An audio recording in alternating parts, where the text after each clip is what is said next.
Economía Hoy, democratizando la educación financiera. ¿Cuál es la propuesta con el Fondo Monetario Internacional? Bueno, hay un crédito que fue el que se dictaminó positivamente ayer y hoy en la Comisión de Hacendarios. Se llama una facilidad de crédito ampliada y es con el propósito de financiar un programa de recuperación después de la pandemia y de consolidación fiscal que tiene el número de expediente legislativo 22.433. Voy a hacer un resumen. Este convenio con el Fondo Monetario tiene componentes de políticas económicas que se le van a pedir al Banco Central y al gobierno central.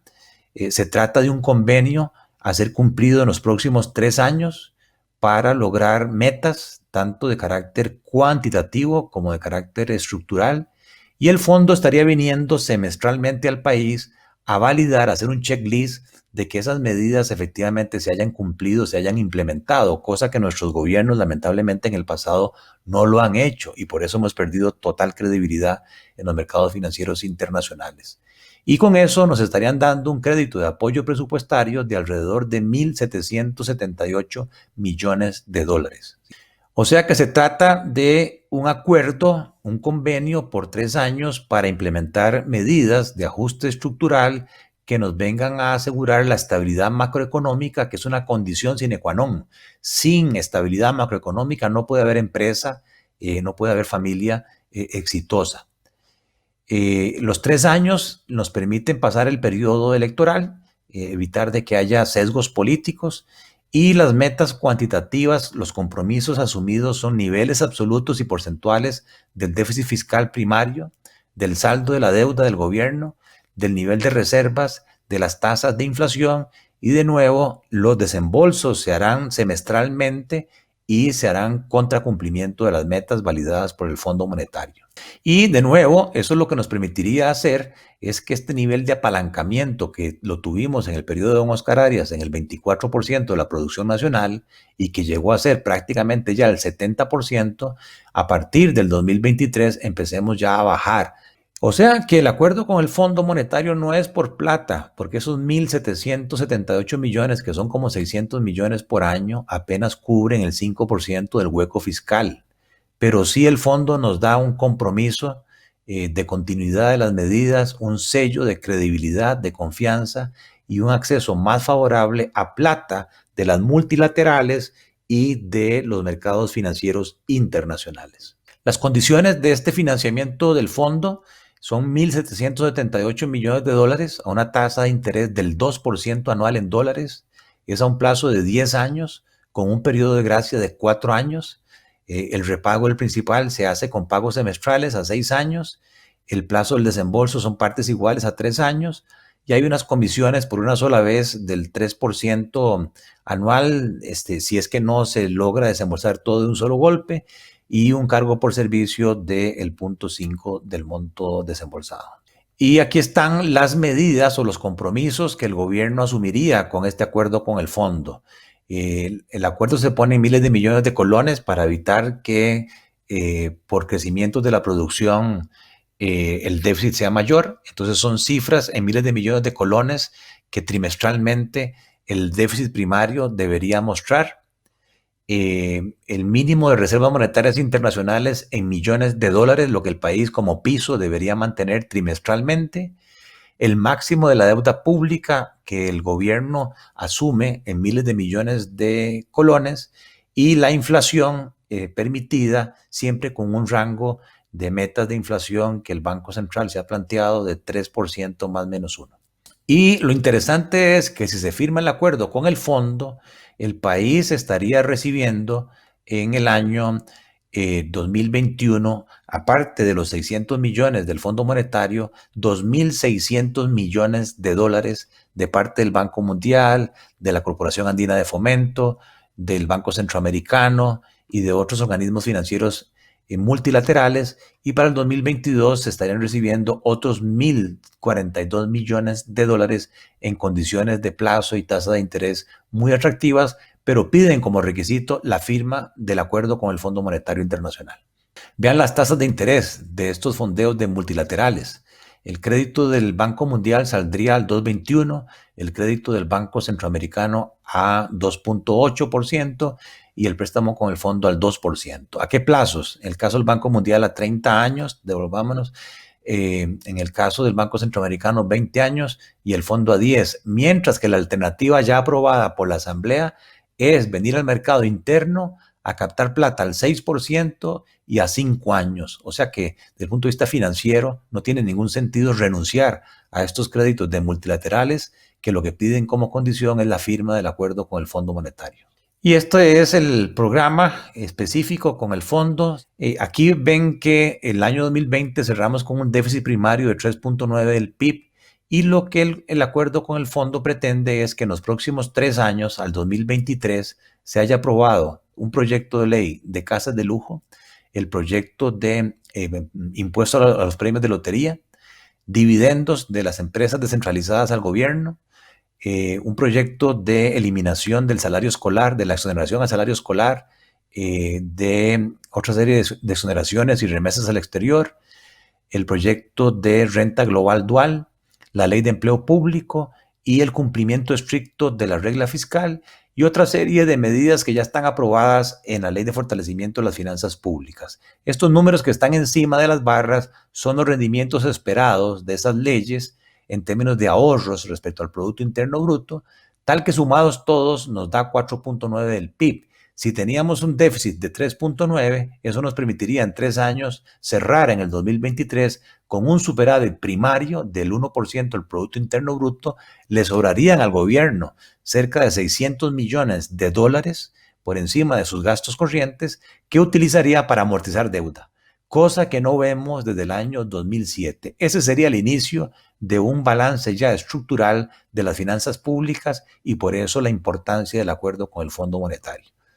Y por último, estas son las exoneraciones o lo que se llama el gasto tributario que el gobierno le ha dado a distintos sectores.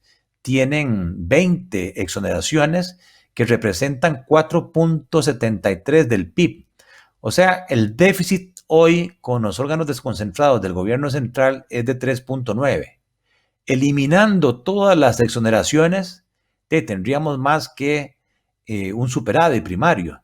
Pero claro, aquí hay que preguntarse si eso es factible, porque la principal exoneración es la canasta básica, el impuesto al valor agregado. La canasta básica paga el 1% cuando el resto de bienes paga el 13%. Y hay tarifas sobre servicios médicos y sobre seguros y otras que son diferenciadas, que son menores. Y el problema está en que los deciles de altos ingresos, las personas de altos ingresos, consumen muchos de estos bienes que están al 1%.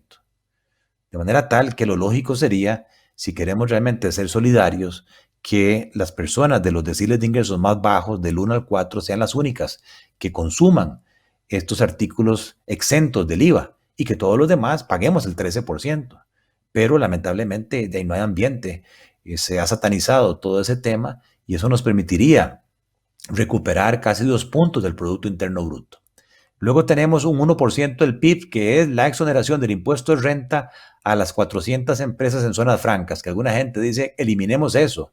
Pero el problema de eliminar esas exoneración de 643 millones de dólares al año es que se pondría en riesgo 250,000 empleos. Está demostrado por Procomer, por CINDE, por COMEX, que por cada dólar de exoneración que reciben las zonas francas, se generan en términos de salarios, cargas sociales, pagos al INAH, compras de bienes y servicios, 2,44 dólares más. O sea que esta es una actividad, una exoneración que más que se justifica. Habría que preguntarse si el resto de exoneraciones que está aquí detalladas, como que las utilidades al solidarismo, las mutuales, la Junta de Protección Social, leyes especiales, como el tema de rentas de otras ganancias de capital no habituales, los rendimientos de las cooperativas, del solidarismo, de las mutuales, que son menores al 15%, actividades que están exentas del impuesto único de combustibles, en fin, vean que el 80% de las exoneraciones de este país se concentra en 5 líneas. 5 exoneraciones que los diputados deberían revisar, porque eso significaría recursos frescos que hoy no se están recuperando. Y esto finalmente es un resumen de las 60 páginas de la OCDE, que la semana pasada emitió un documento recomendándole a Costa Rica qué es lo que hay que hacer para reactivar la economía. En vista de que nuestro gobierno no ha sido efectivo en eso, la OCDE recopiló todo lo que la mesa de diálogo dijo, todo lo que las cámaras hemos dicho, y vean lo que se dice. En el mercado laboral, facilitar la formalización de los trabajadores y de las empresas. Es muy caro generar empleo en Costa Rica. Es muy caro iniciar un emprendimiento y una empresa en Costa Rica. Cuesta 9 veces más que en Colombia, cuesta 3 veces más que en México, 2 veces más que en los países de la OCDE. Y ahí se proponen iniciativas como crear una ventanilla única digital, como en Estonia, tal que uno pueda hacer una declaración jurada digital que va a cumplir con todos los permisos de SETENA, de salud, municipales. Y eso sí, después esas entidades toman una muestra y caen por sorpresa donde ese empresario que firmó que se iba a comprometer, y si no cumple, ahí sí que lo castigue la ley. Pero no como hoy, que el problema es que se toma años para sacar los permisos y se nos pone obstáculos para la inversión privada. O bien establecer periodos máximos tales que silencio positivo. Si no contestaron en 15 días, pues yo arranco con mi proyecto de inversión. Eliminar requisitos de por qué un abogado para registrar una empresa, hacer que la firma electrónica realmente sea masiva, establecer una estrategia integral para reducir la informalidad, muy importante, trasladando el costo de las cargas sociales, que hoy es un costo de producción de los empresarios, a otros esquemas de impuestos más progresivos y que tienen que ver con impuestos verdes, el que más contamina, más impuestos paga, o impuestos a las propiedades de mayor valor.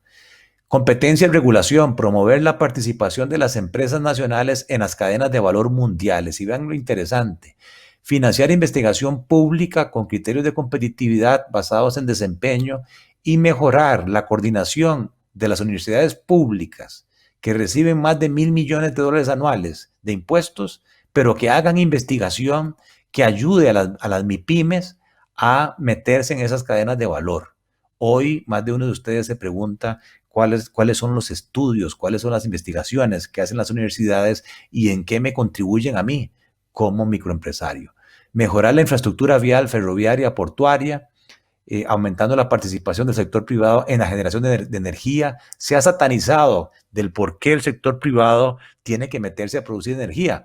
A mí como emprendedor, a mí como empresario, no me interesa que la energía venga con color amarillo, que venga con un casco amarillo del ICE. A mí lo que me interesa es venga del ICE o venga de la empresa privada. La mejor calidad, el menor costo posible. Y si los dos producen en exceso, en buena hora, exportamos energía eléctrica.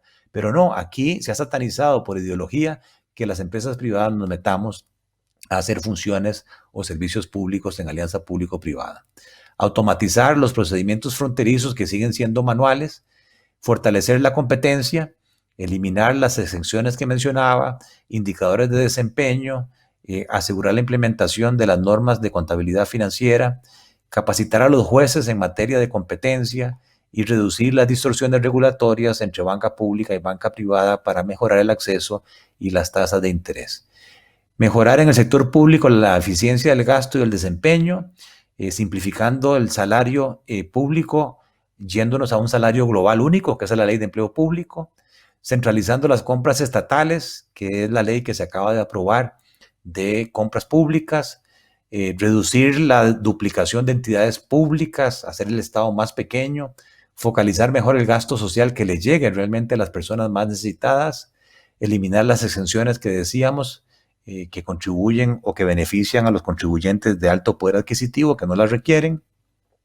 Y en términos de educación, ahí tenemos un gran reto, no en cuanto a la cantidad de recursos, sino la efectividad de esos recursos.